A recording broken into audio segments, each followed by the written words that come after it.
ಏನಾಗಿದೆ ಸರ್ ನಿಮ್ಮ ತಂಗಿ ಮಗಳು? ನಮ್ಮ ತಂಗಿ ಮಗಳು 1 ವರ್ಷದಿಂದ ಲವ್ ಮಾಡ್ತಾಯಿದ್ರು. ಒಳ್ಳೊಳ್ಳೆ ಹುಡುಗನ ತೋರಿಸ್ತೋ ಆಗಲಿಲ್ಲ. 1 ವರ್ಷದಿಂದ ಒಬ್ಬ ಹುಡುಗನಿಗೆ ಇಷ್ಟಪಡ್ತಾ ಇದ್ಲು ಅಂತ ಗೊತ್ತಾಯಿತು. ನಾವು ಅವಳ ಒಪ್ಕೊಂಡು ಇದು ಮಾಡ್ದೋ. ಈಗ ಮೊನ್ನೆ ಅವಳು ಇದು ಮಾಡಿದಾಗ ಗೊತ್ತಾಗಿದ್ದು ನಮ್ಗೆ ಡೀಟೇಲ್ ಯಾರು ಹುಡುಗ ಏನು ಅಂದ್ಬಿಟ್ಟು.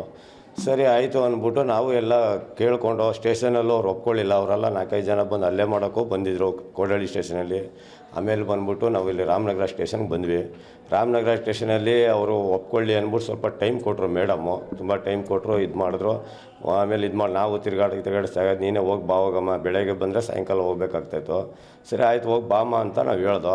ಲಾಸ್ಟ್ಗೆ FIRಗೆ ಇದಾಯಿತು. ಬೆಳಗ್ಗೆಯಿಂದ ಒಪ್ಕೊಳ್ಳಿಲ್ಲ ಅವರಪ್ಪ. ಅವ್ರ ಮಗನೂ ಒಪ್ಕೊಂಡಿಲ್ಲ. ಊರವರೆಲ್ಲ ಬಂದು ನ್ಯಾಯ ಮಾಡಿದ್ರು, ಒಪ್ಕೊಳ್ಳಿಲ್ಲ. ಸರಿ FIR ಆಗೋ ಟೈಮಲ್ಲಿ ಅದೇನು ಬಂತೋ ಗೊತ್ತಿಲ್ಲ. ಆಮೇಲೆ ಬಂದ್ಬಿಟ್ಟು ಒಬ್ಬನೇ ಮಗ ಇರೋದು, ಏನೋ ಉಳಿಸಪ್ಪ ಅಂತ ಕೇಳ್ಕೊಂಡ. ನಾವೇನೋ ಒಳ್ಳೇದಾಗುತ್ತೆ ಮದುವೆ 2 ದಿನದೊಳಗೆ ನಾನೇನೋ ಎಲ್ಲ ಹೇಳ್ತೀನಿ ಹಿಂಗೆ ಅಂದ್ಬಿಟ್ಟು ಹೇಳಿದ್ರು. ಅವ್ರು ಯಾವ ಉದ್ದೇಶದಿಂದ ಹೇಳಿದ್ರು ನಮ್ಗೆ ಗೊತ್ತಿಲ್ಲ. ಅವ್ರಿಗೆ ಹಣಬಲ ಇದೆ, ಇನ್ಫ್ಲುಯೆನ್ಸ್ ಇದೆ, ಎಲ್ಲ ಇದೆ. ನಾವು ಏನೂ ಇಲ್ಲ, ನಾವು ಯಾರಿಗೂ 10 ಪೈಸೆ ಕೊಟ್ಟಿಲ್ಲ, ಒಂದು ಇದು ಮಾಡಿಲ್ಲ. ಸರಿ ಆಯಿತು, ಒಂದು ಮಗುಗೆ ಒಳ್ಳೇದಾಗುತ್ತಲ್ಲ ಅಂದ್ಬಿಟ್ಟು ನಾವು ಯೋಚನೆ ಮಾಡಿಬಿಟ್ಟು ಏನು ಮಾಡಿದ್ವಿ, ಆಯ್ತು 2 ದಿನ ಟೈಮ್ ತೊಗೊಳ್ಳಿ ಅಂತ ಹೇಳ್ದೋ. 2 ದಿನ ಟೈಮ್ ತೊಗೊಂಡಾದ್ಮೇಲೆ ಅವ್ರ ಅಪ್ಪನ ಫೋನ್ ಮಾಡಿದ್ರೆ, ನಿಂಗೆ ಏನಿದೆ ನೀನು ಮಾಡ್ಕೊಳಪ್ಪ ಲೀಗಲಾಗಿ ಅಂತ ಹೇಳ್ದ. ನಾವು ಕೇಳೋ, ನೀನು ನೆನ್ನೆ ಹಿಂಗೆ ಹೇಳಿದೆ, ನೀವು ಒಬ್ಬ ಇದು ಸ್ಥಾನದಲ್ಲಿದೆಯಾ, ನೀನು ಜವಾಬ್ದಾರಿ ಸ್ಥಾನದಲ್ಲಿದೆಯಾ, ನೀನು ಯಾಕಪ್ಪ ಹಿಂಗೆ ಮಾಡ್ತೀಯ ಅಂತ ಹೇಳಿದ್ರೆ, ನಿನ್ನ ಲೀಗಲಾಗಿ ಏನಿದೆ ಮಾಡ್ಕೋ. ಹುಡುಗ ಒಪ್ಕೋತಲ್ಲ, ಹುಡುಗನ ನಾವು ಒಪ್ಸೋಕ್ಕಾಗುತ್ತಾ ಸರ್? ಅವ್ರು ಒಪ್ಸ್ಬೇಕು. ಹುಡುಗ ಹುಡುಗಿಗೂ ಬಿಟ್ಟರು ಎಲ್ಲ ಮಾತಾಡೋದು ಏನೂ ಆಗಿಲ್ಲ. 2 ದಿನ ಟೈಮ್ ತೊಗೊಂಡು 2 ದಿನ ಆದಮೇಲೆ ನೆಕ್ಸ್ಟ್ ಉಲ್ಟಾ ನೀವು ಲೀಗಲಾಗಿ ಏನು ಮಾಡ್ತೀರೋ ಮಾಡ್ಕೊಳ್ರಪ್ಪ ಅಂತ ಹೇಳಿದ್ರು. ಸರಿ ಅಂದ್ಬಿಟ್ಟು ಆಯಿತು ಅಂದ್ಬಿಟ್ಟು ನಮ್ಮ ಸ್ಟೇಷನ್ ಕಳಿಸ್ತೋ, ಮೇಡಮ್ 2 ದಿನ ಬಿಟ್ಟು ಬಾ ಅಂತ ಹೇಳಿದ್ರು. ಎಲ್ಲೋ ಇದು ಯಾಕೋ ನ್ಯಾಯ ಸಿಗಲ್ಲ ಅಂತ ನಮ್ಮ ಹುಡುಗಿಗೆ ಎಲ್ಲೋ ಒಂದು ಮನಸ್ಸಲ್ಲಿ ಬಂದೈತೆ.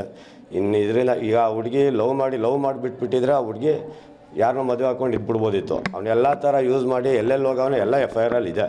ಎಲ್ಲೆಲ್ಲಿ ಹೋಗಿ ಎಲ್ಲ ಥರ ಯೂಸ್ ಮಾಡಿ ಇವತ್ತು ನಾನು ಮದುವೆ ಆಗೋಲ್ಲ ಅಂತ ಹೇಳಿದ್ರೆ ರೀಸನ್ ಏನಪ್ಪ? ಹುಡುಗಿದೇನೋ ತಪ್ಪಿದ್ರೆ ಹೇಳಪ್ಪ, ನಾವು ಹೇಳ್ತೀವಿ. ನೀನೋ ಬೇರೆ ಹುಡುಗನ ಜೊತೆ ಮಾತಾಡ್ತಾವಳ, ಇಲ್ಲ ಬೇರೆ ಜೊತೆ ಇದು ಮಾಡ್ತಾವಳ, ಏನಾದ್ರು ಇದ್ರಳು ಅದಿಲ್ಲ. ನನಗೆ ಫೋನ್ ಮಾಡಿ ಟಾರ್ಚರ್ ಕೊಡ್ತಾಳೆ. ಟಾರ್ಚರ್ ಯಾಕೆ ಮಾಡ್ತಾರೆ? ಹುಡುಗ 1 ವರ್ಷದಿಂದ ಮಾತಾಡಿದಾಗ ಟಾರ್ಚರ್ ಆಗಿಲ್ಲ. ಲಾಸ್ಟ್ ಟೈಮಲ್ಲಿ ಏನಕ್ಕೆ ಟಾರ್ಚರ್ ಮಾಡ್ತಾರೆ? ಅದಕ್ಕೆ ಇವಾಗ ಸ್ಟೇಷನ್ಗೆ ಬಂದುಬಿಟ್ಟು ಎಲ್ಲ ನಮಗೂ ಹೇಳಿಲ್ಲ. ಬೆಳಗ್ಗೆ ಎದ್ದು ನಾನು ರಾಮನಗರಕ್ಕೆ ಹೋಗಿ ಬರ್ತೀನಿ ಅಂತ ಡೆತ್ ನೋಟ್ ಬರೆದ್ಬಿಟ್ಟು ರಾಮನಗರಕ್ಕೆ ಬಂದುಬಿಟ್ಟು ಎಲ್ಲ ಎವಿಡೆನ್ಸ್ ಏನಿದೆಯೋ ಎಲ್ಲ ಸ್ಟೇಷನ್ ಮೇಡಮ್ಗೆ ಅವ್ರು ಕೊಟ್ಬಿಟ್ಟು ಬಂದ್ಬಿಟ್ಟು ಸೂಸೈಡ್ ಅಟೆಂಡ್ ಆಗೋಳೆ. ಅಷ್ಟೇ ಎಲ್ಲೋ ಬಚಾವ್ ಮಾಡೋರು ಪೊಲೀಸ್ನವರು ಬಂದು ನಿಲ್ಬೇಕು. ಅರುಣ್ ನಾಯ್ಕ್ ಅಂದ್ಬಿಟ್ಟು, ತೆರಿಗೆ ದೊಡ್ಡಿ ಅಂದ್ಬಿಟ್ಟು. ಹಾಂ, ಅವ್ರಿಗೆ ಬೆಂಬಲಗಳು ಜಾಸ್ತಿ ಇದೆ, ಹಣಬಲ ಎಲ್ಲ ಬಲನೂ ಇದೆ. ಒಂದೇ ಕ್ಯಾಸ್ಟು, ಬೇರೆ ಅದರ್ ಕ್ಯಾಸ್ಟ್ ಆದರೆ ಏನೋ ಬೇಜಾರು, ಒಂದೇ ಕ್ಯಾಸ್ಟು. ರೀಸನ್ ಹೇಳಂದ್ರೆ ಫೋನ್ ಮಾಡಿ ಟಾರ್ಚರ್ ಕೊಡ್ತಾಳೆ. ಗಂಡ ಹೆಂಡ್ತಿಗೆ ಈಗ ನಾವೇ ಒಂದ್ಸರಿ ಇದು ಮಾಡ್ತೀವಿ. ವರದಕ್ಷಿಣೆ ಅವ್ರು ಕೇಳಲಿಲ್ಲ, ನಾವೇ ಕೊಡ್ತೀವಿ ಅಂತ ಹೇಳ್ದೋ. ನಿಂಗೆ ಏನು ಬೇಕು ಹೇಳಪ್ಪ, ಏನಿದೆ ನಿಮ್ಗೆ ಏನಿದೆ ಕೊಡ್ತೀವಿ ಅಂತ ನಾವೇ ಹೇಳಿದ್ವಿ. ಅವ್ರ ಅಪ್ಪನ ಮುಂದೆನೂ ಹೇಳಿದ್ವಿ.